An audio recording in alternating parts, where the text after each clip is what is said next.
Well, excited to be joined once again by Orioles Assistant GM Analytics, Sig Mejdal. Stats with Sig, breaking down some advanced metrics here.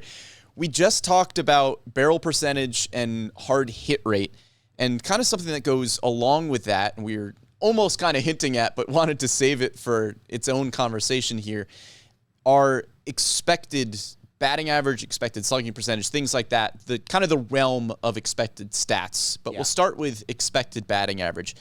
Can you just start with what is it? What is an expected number? So wouldn't it be great if we had a statistic that removed all the luck and all the noise, or as much as we could, from it? And that's what the expected batting average, expected slugging average try to do. Like early this season, bottom of the ninth in Seattle, Ty France hits that ball 400 feet, 2 feet over the fence. Like he did something that's expected to be rewarded in baseball. He did good. Now, unfortunately for him, we got an elite center fielder, Cedric Mullins, who made that amazing catch and turned it into an out.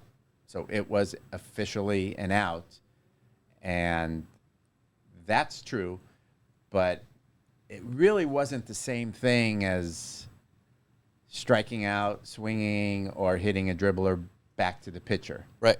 And so that's what expected slugging, expected batting average tries to get at. It would reward Ty France for something like that. He hit the ball at, 90-something miles an hour at 26 degrees, and baseball normally rewards that for him. And so the expectation of that was something good. So that statistic rewards him for it, not the actual batting average, not the actual slugging average. But going forward, that is just a better description of his underlying true skill. Yeah, so you mentioned the launch angle, how hard it was hit, how far it went. Is that pretty much the calculation for expected batting average, where you could look at a play and say, okay, if you hit this 1,000 times, you hit it at this launch angle, this distance with this exit velocity, you're going to have this many hits in, 1,000 times, whatever it may be.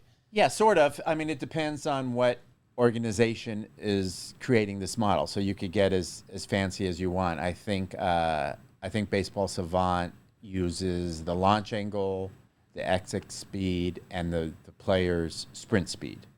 So some of these grounders, the fast runner is more likely to get a single. Fast runner is more likely to stretch some of these balls into a double. But you could get as fancy as you want. You could start to get the infield positioning in there and that sort of thing. But in a general sense, it's just looking at what sort of ball you produced, regardless of what ended up happening to it. So last year we heard a lot of the expected stats surrounding somebody like Ryan Mountcastle, who hit the ball really hard a lot of times, and sometimes it just seemed like he was getting really unlucky. It seemed like it was going right at defenders.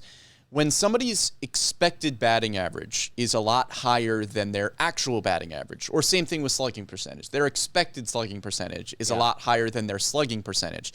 Does that tell you that maybe a hitter is just getting unlucky? Yeah, it certainly does. I mean, it depends on the confidence you have in the model, but let's say you have that confidence in the model. There's no reason last season, as you brought up, like Ryan Mountcastle, should continue to have that bad luck. The outfielders were making amazing plays. He was hitting the ball this distance in seemingly the wrong ballparks. Right. And so, no, that's not going to continue. And I think this year his expecteds and his actuals are definitely within arm's distance. So if I'm a fan and I hear that, my favorite player has an expected batting average that's a lot higher than his actual batting average, why should I care about that?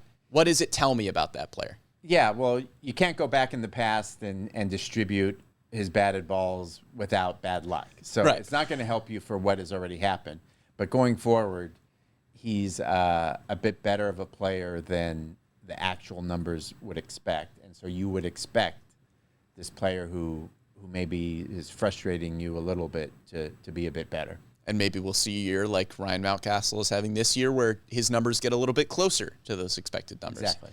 Well, Sig Mejdal, we're going to keep an eye out for some of those expected numbers, and if we hear them on the broadcast, we'll have a little better idea of what that means. Sig, thanks so much for joining us. Really appreciate it. Thanks for having me.